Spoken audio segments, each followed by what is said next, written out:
Hi friends, మొలకలు తయారు చేసే విధానం చూపిస్తాను చూడండి. మంత్రి సత్యనారాయణ రాజు గారి వీడియోలు చూసి అప్పుడు నేర్చుకున్నాను. ఇప్పుడు ఎలా తయారు చేయాలనేది స్వయంగా మన ఇంట్లోనే తయారు చేసుకోవచ్చు. అది ఎలాగైనా చూపిస్తాను. ఇది చూడండి ఫ్రెండ్స్, ఇది 2 రోజులు అవుతుంది. ఇందులో ఒక రోజు అంతా నానబెట్టి నీటిలోని ఆ మరుసటి రోజుని ఉదయాన్నే ఇందులో వేసి ఇలా కట్టడంతో ఇంకా మొత్తం దీని ఏర్లన్నీ ఇలా కిందకు వచ్చాయి. ఇప్పుడు ఇది ఓపెన్ చేసి చూపిస్తాను ఫ్రెండ్స్, చూడండి ఎలాగుంటుందో.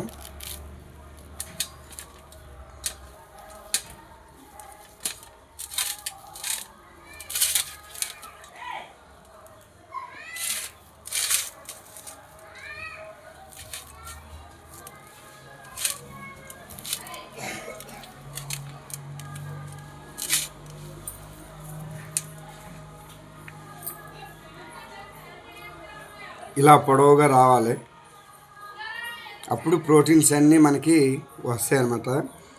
రాజుగారు అయితే అంటారు ఇది బోనస్ అంటారు. ఇది అసలు అయితే ఇది బోనస్ అంటారు అన్నమాట. ఇందులోనే ఈ మొలక ఎంత పొడవుగా ఉంటే అంత ఇదంతా బోనస్ అంటారు అన్నమాట. ఆయన అయితేనే మంచి ప్రోటీన్స్ ఉంటాయి అన్నమాట. ఇదే మొలక రాకుండా తింటే ఇది గ్యాస్ వచ్చే అవకాశాలు ఉంటాయి అన్నమాట. ఇది ఇలా మొలక రావటం వల్ల గ్యాస్ అనేది రాదన్నమాట. చూసారా, ఇలా మొలక వస్తేనే కానీ తినకూడదు అనమాట. ఓకే ఫ్రెండ్స్, చూపించట ఇలా మొలక పూర్తిగా 100% మొలక వచ్చిన తర్వాతనే తినాలి. దీంట్లో చాలామంది ఏం చేస్తారంటే శనగలు, వేరుశనగ పిక్కలు, శనగపిక్కలు అవి వేస్తూ ఉంటారు. ఏ వేసినా కానీ విడివిడిగానే చేయాలి. అన్నీ కలిపి మాత్రం నానబెట్టకూడదు.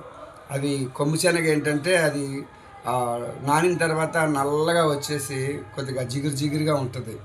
ఆ జిగురుగా ఉండడం వల్ల వీటిని పాడు చేస్తుంది అనమాట.